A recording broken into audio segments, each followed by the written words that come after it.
much, Talha, for the introduction. Assalamu alaikum to all the panelists, and welcome to our panel on ESG implementation, opportunities, and challenges. While ESG adoption presents significant opportunities for businesses, such as enhancing brand reputation, improving stakeholder trust, and attracting sustainable investments, it also comes with complex challenges that companies must overcome alignment. Today, we are joined by experts from leading organizations in Pakistan that have successfully developed strong ESG strategies to discuss some of the challenges that they faced in their journey and how a strong focus on ESG helped them to identify opportunities for long-term business sustainability.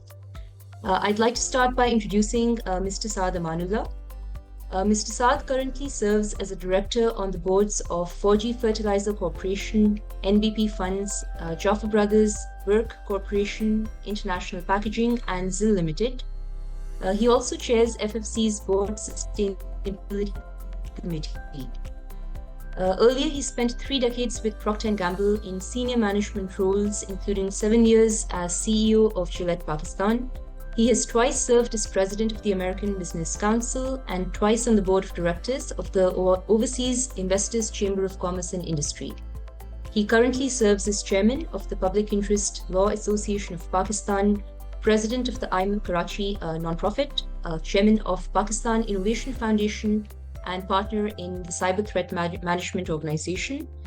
He is the author of the book It's Business, It's Personal, and holds an MBA from the University of Michigan, USA.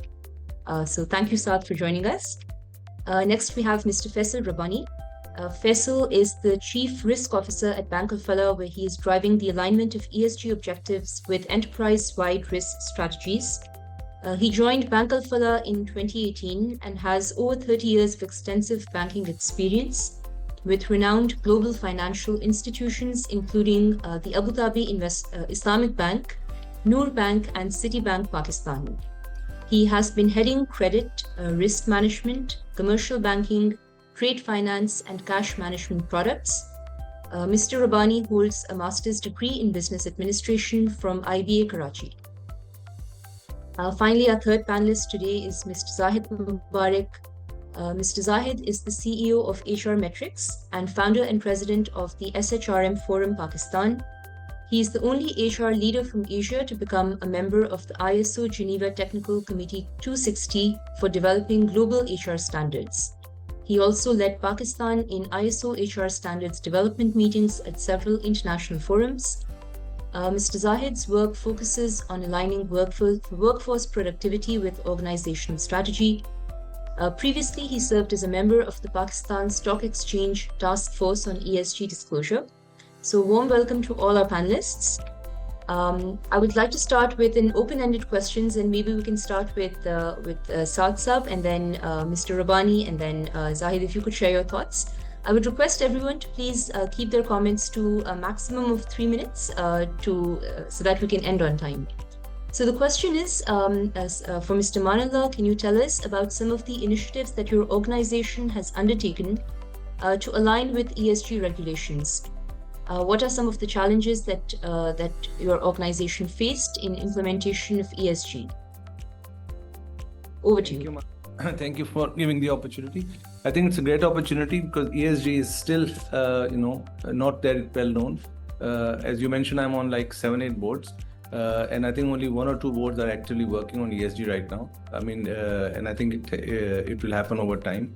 I think the one that I'm representing today is FFC, which is 40 Fertilizer, and they have really, they've got a ESG committee which is driving actually the entire strategy on ESG and working on product ideas, working on supply chains, doing actually, they've created targets for themselves under different six areas, and they've got a complete, so basically the entire, long-term strategy of FFC is building ESG into its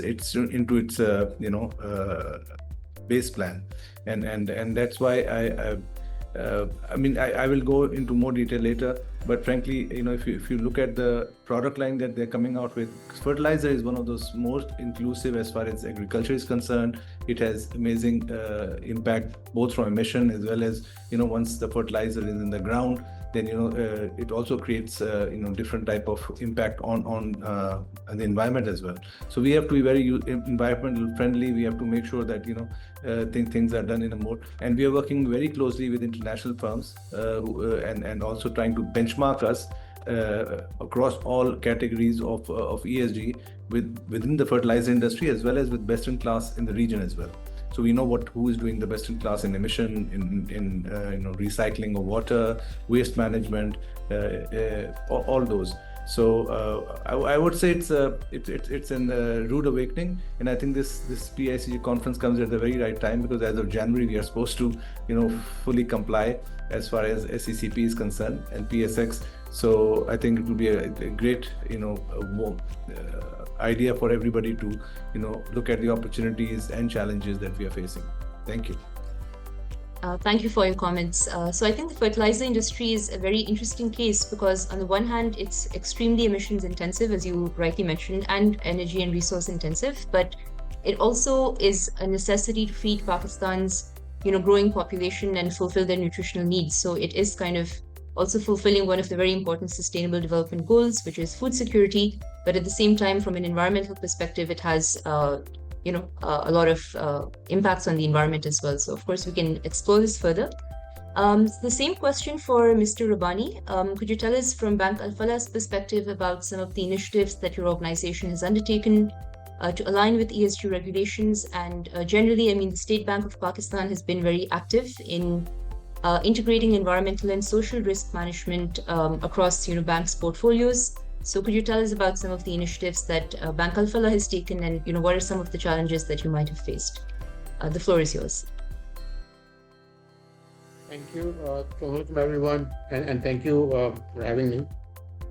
So from a banking perspective, I think we were one of the early adopters of the ESRM, and way back in 2015 is when we started integrating that in our risk management structure as well. So for all credit approvals which were being done, they were not just being evaluated on traditional credit issues, but also on the environment compliance area as well. And initially, we also got the benefit of our partnership with IFC. So they helped us develop the framework, which helped us integrate the ESRM risk management in a credit evaluation. Regarding the State Bank, so in 2017, they had issued green banking guidelines, and in 2022, they issued the implementation manual for ESRM. So as a bank, we are fully complied with both those regulations and guidelines. And in terms of aligning ourselves internally, so it's not just that we look at the compliance of our customers with the ESRM, but also we have internal targets for green financing. So the businesses have been given targets that X percentage of their portfolio has to be green, and it's a yearly target which goes up every year, and it's being tracked on a quarterly basis. In addition to that, also we, from an own impact reduction purposes, that's something that we have also started. And the first step there is to measure your own carbon footprint. But as of now, for example, as a bank, our focus on reducing that carbon footprint, has resulted in almost 93% of our transactions happening on a paperless basis, and 80% of our transactions are now digital. So that is also something that we have done consciously from an environmental perspective. Our ATMs are being put on solar. So as of now, about 157 ATMs are solar powered, and all the branches that we are now opening are being opening with the mandates to be as close as possible to energy efficiency. And some of the premises, including our head office, has been certified from a green perspective. In terms of challenges, I would say the biggest challenge that industry, as banking industry faces, is of resources, because what you get from an ESI perspective, you get people who understand environment and regulations, but they don't understand banking. And then you have people who done all the years in banking, but did have no exposure to the environment, regulations and issues. So finding a combination of people with both the resources has been a challenge. And then, either you take on somebody with the specific knowledge of subject of and then train him on banking, or have people in banking who are trained on that. So, but finding that combo has been difficult. The other issue and challenge is to convince customers from an energy efficiency point of view, when you're financing and providing solutions to them for energy efficient equipment and machinery, is that it's not just good to have, but it's really helps their bottom line as well, especially given the high energy prices in our country. So I think the challenge is convince customers, because most of them still who are not exporters and who are not forced by their buyers, is to convince them that this is not just a good to have, but this is something that really contributes to their bottom line as well, if done properly. So I think those are some of the major couple of challenges that we have been facing. So if you have any other question, I'm in. Thank you so much for your perspective, Mr. Bani. We'll come back to you in the second round with a follow-up question. Zahid Saab, over to you. So you've worked, of course, with several corporations and financial institutions, and a big component of ESG is sort of the social aspect, right? So things like diversity, equity, and inclusion. There's also a banking on equality policy that was introduced by the State Bank of Pakistan a few years ago to increase financial inclusion in Pakistan. And generally, I think the country ranks, I think, the lowest this year on the gender index.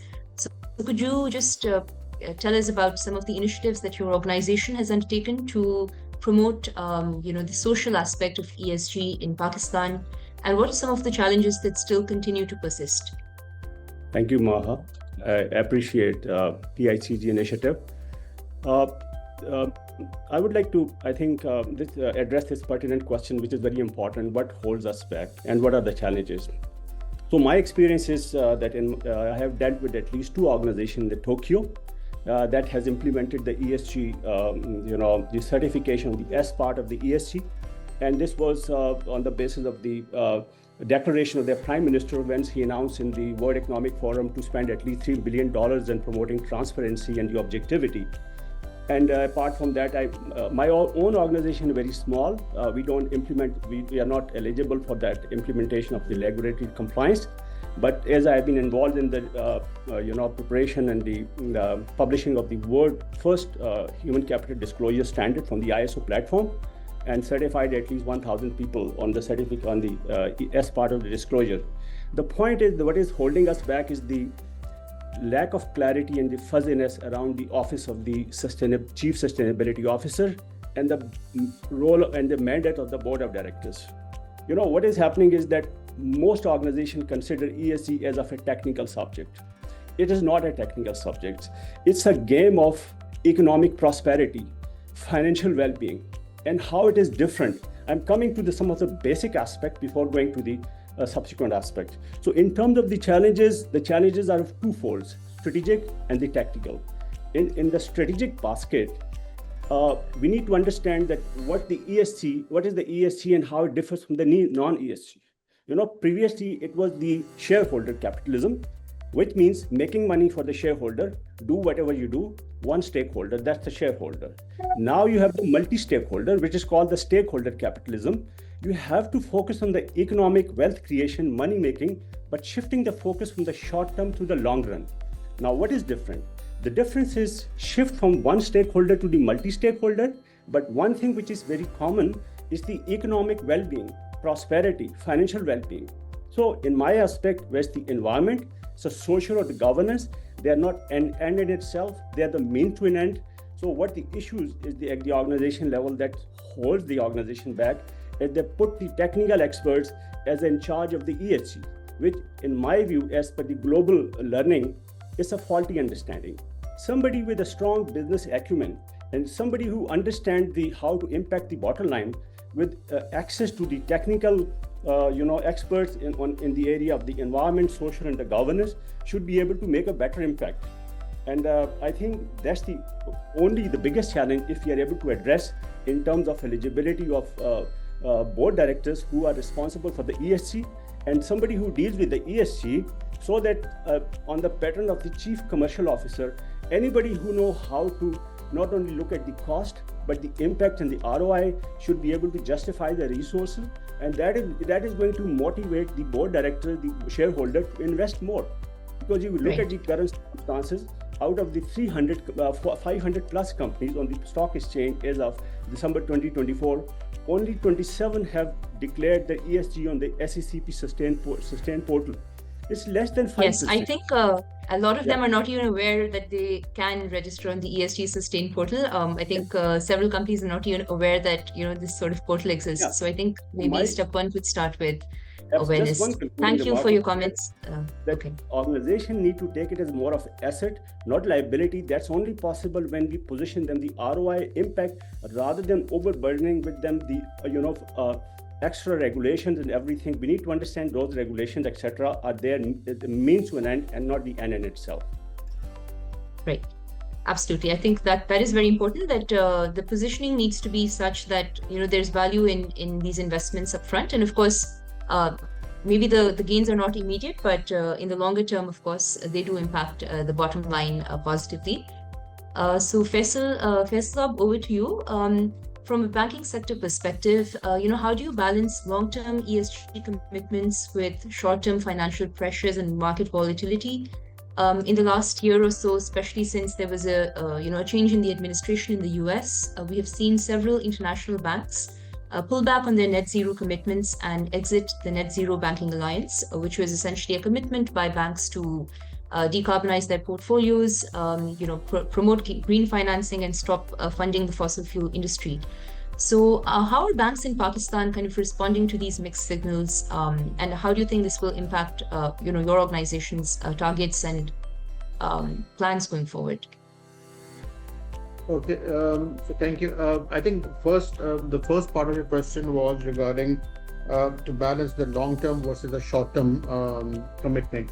And I think it's a good question in the sense that obviously this kind of commitment and investment gives you results in the longer run.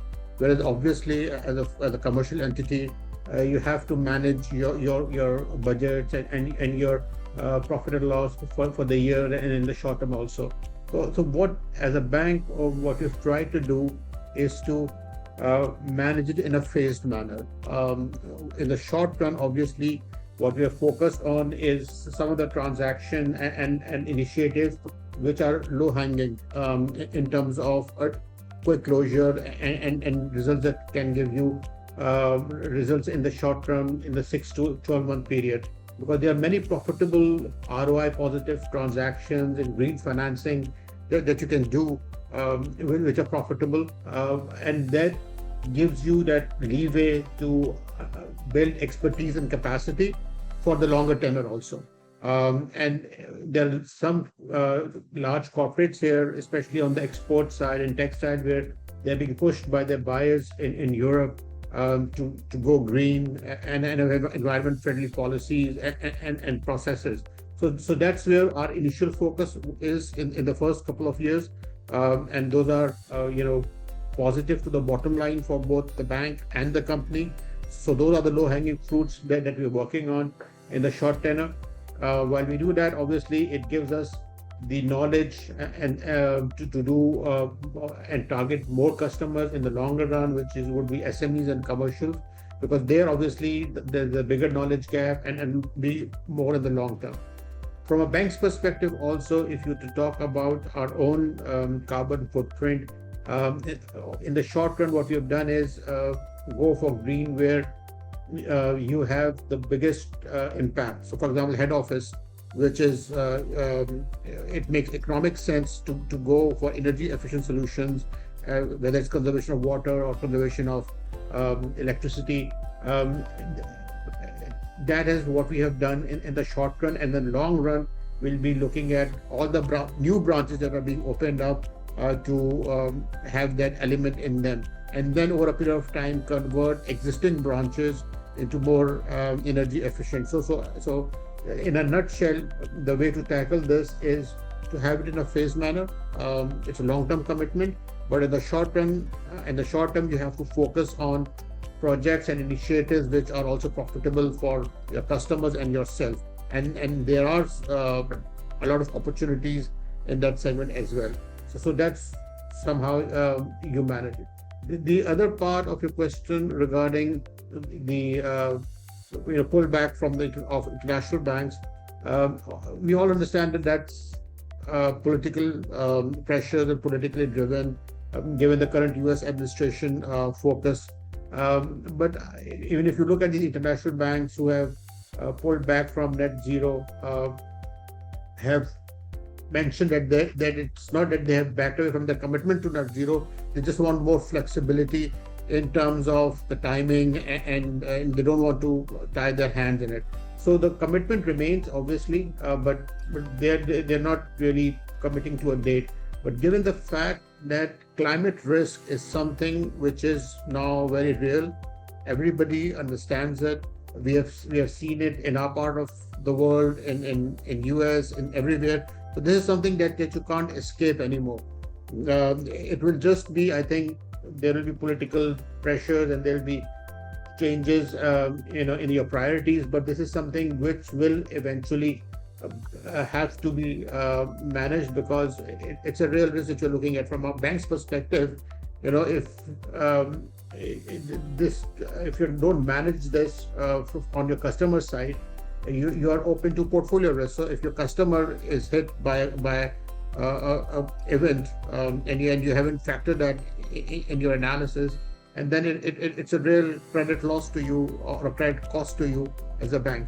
So in a nutshell, what I'm trying to say is this is a long-term agenda. In the short term, you have to do things what right. In the long run, obviously, the banks, given the political environment, have repositioned themselves, but it's not that they've totally withdrawn from net zero or the commitment, but just they're giving themselves a bit more time and flexibility to get to that. And obviously, it will differ from region to region. Europe, you see a different focus. US obviously is slightly different. So that's how I think it will play out. But the risk is real. The banks, the industry will have to get around it. Thank you. Thank you for those insights, Mr. Rabbani. As you rightly said, I think, for a company that's starting out on its ESG journey, just getting started can be quite overwhelming because there's so many options to choose from. So it's really important to prioritize, as you rightly mentioned, the low-hanging fruit, and do it in a phased manner with a long-term perspective in mind. Mr. Sadamanullah, over to you.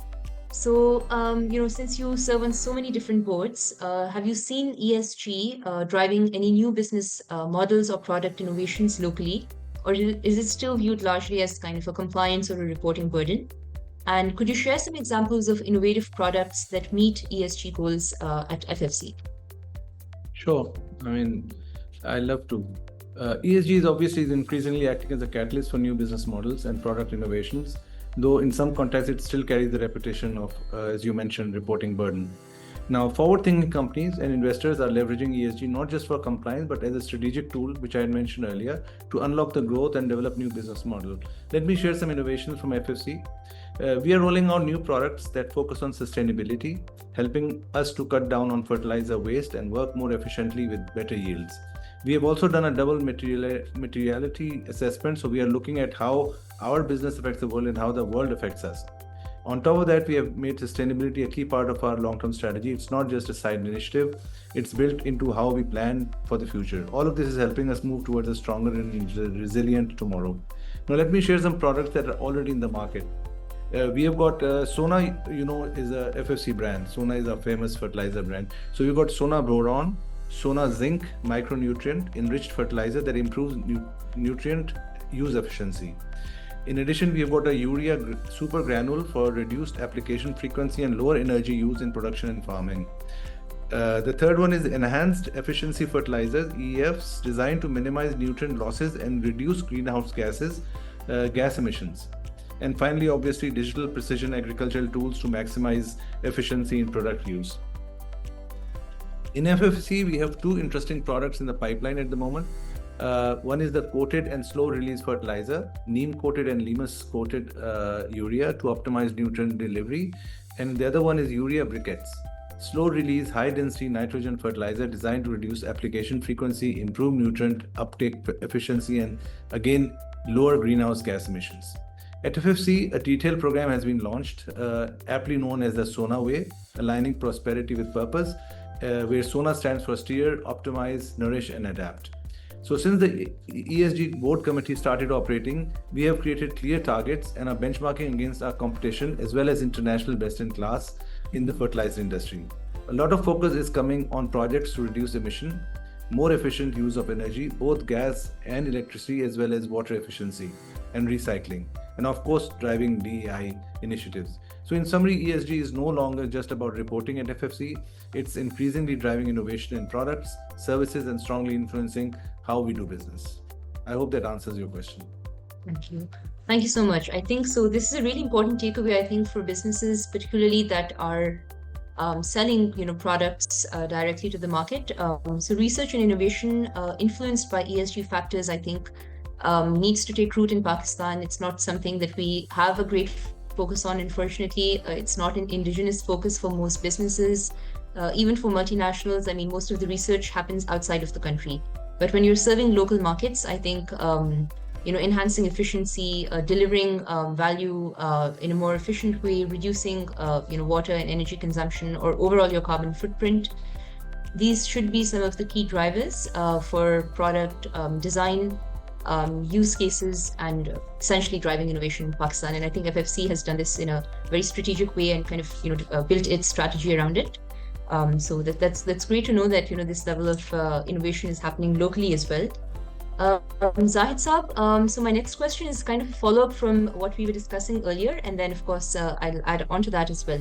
So you mentioned that it's really important for the board of directors to see the value or the ROI in investing in, let's say, an ESG strategy, or putting resources towards integrating ESG within your business. So from a social perspective, how can you actually quantify or promote, or make convince the board of directors to see the value in, let's say, for example, enhancing gender equality or enhancing diversity within the workforce? What sort of a case would you make if you were pitching this to a board of directors?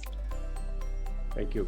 So one thing I think I want everyone to know, that my expertise are anchored in the S part of it. So I'll mainly speak from that perspective. Usually what happens that whenever it comes to S, the board usually rely on the headcount reporting. As you already mentioned, like personally, my organization drive the Women for Board, and we exactly facilitate organization in terms of placement. But the important question is that what's the role of the business? The role of the business job is to do business, to make money. So instead of looking at the headcount of the women or the board, if we look at, and there are ways and means to do it, we have the real life examples. What's the contribution of the women toward the economics of the organization? Is there an improvement in the culture of the board? Is there an improvement in the profitability? Is there an improvement in the market share? Is there any improvement in the product innovation? And you already given an example, the previous speaker, the Unilever, increasing their market share in the different products. Like the CEO of the HBL clearly said, Aurangzeb, who is now the finance minister, that any branch which has 20% or more diversity, there is a sharp incline in the revenue. So what I mean to say is that by shifting focus from reporting activities on the social part of it, like if you tell in your report reduction in the number of accidents, how is going to sensitize the board directors or the shareholders? Instead of that, if we share the dollar value of reduction in the accident in terms of the legal fee, litigation fee, lawyer fee, downtime, loss of productivity, there's a dollar value which is assigned to it, and this mechanism is determined with the help of global standard ISO 30414. So we can convert the same S information from a thermometer information to thermostat.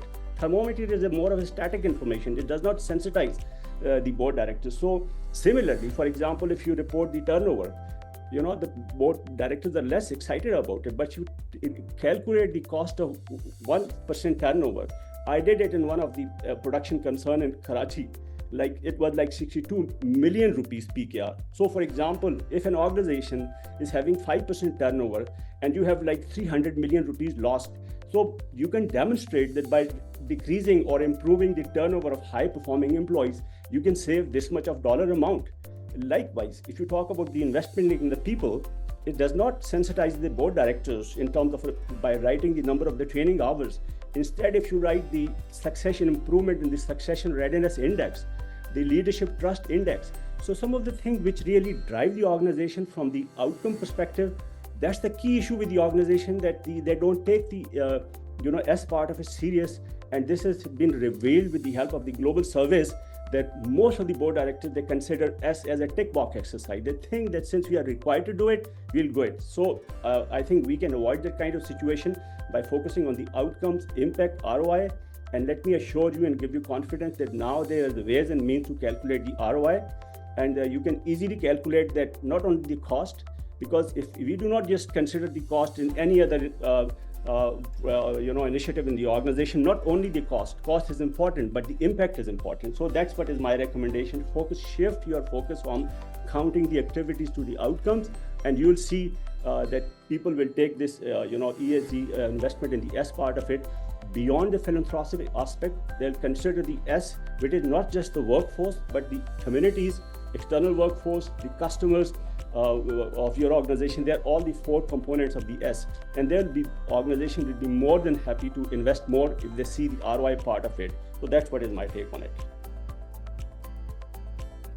Thank you so much, Zahid Saab. And I think this is something that a lot of companies do struggle with, convincing board members to invest in DEI initiatives, because it's hard to calculate the social return on investment on some of these initiatives. But I think you gave some very good examples.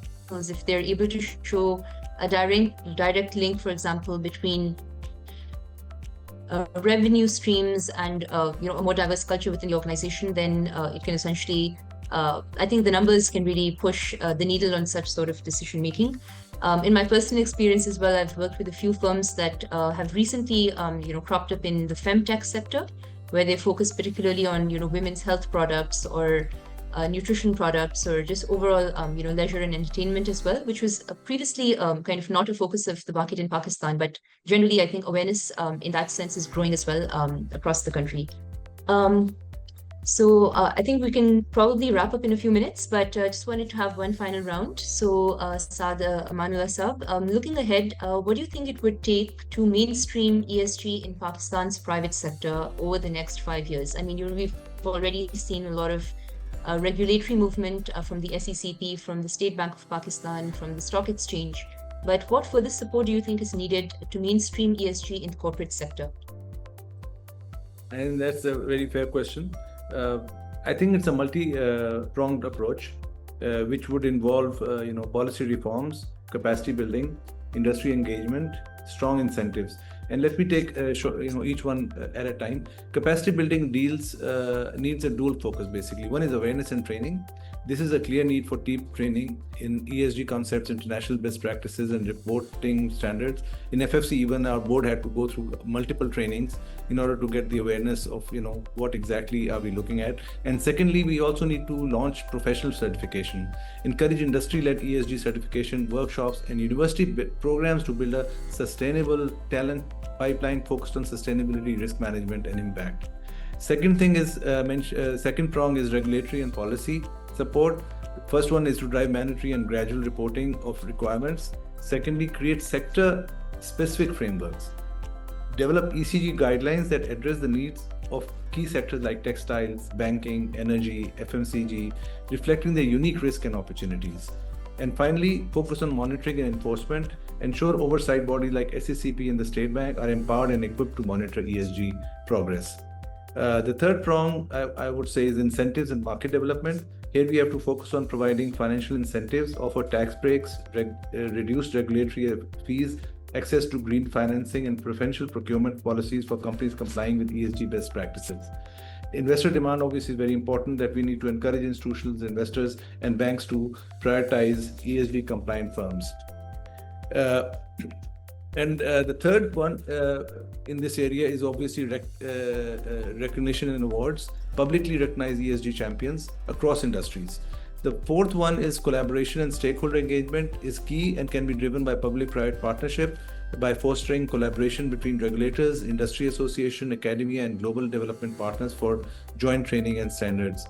And the last one, obviously, is the focus on culture and mindset shift. We need to focus because it has to be driven by visible leadership. I mean, I think board has to really drive the whole thing. Secondly, we need to drive consumer and community awareness, educate the public and buyer about the value of ESG, and supporting ESG conscious companies so they get rewarded in the long run. So in summary, what I would say is we need to focus, number one, capacity building programs, strong regulatory guidance, specific toolkits, and obviously focusing on SME as well. Because SME, for them, it will become a very huge challenge as well. Financial and market-driven incentives have to be there, stakeholder engagement, reliable data system and digital platform, reporting platform, and as I mentioned earlier, very visible leadership. Without that, this would not come to fruition. Thank you.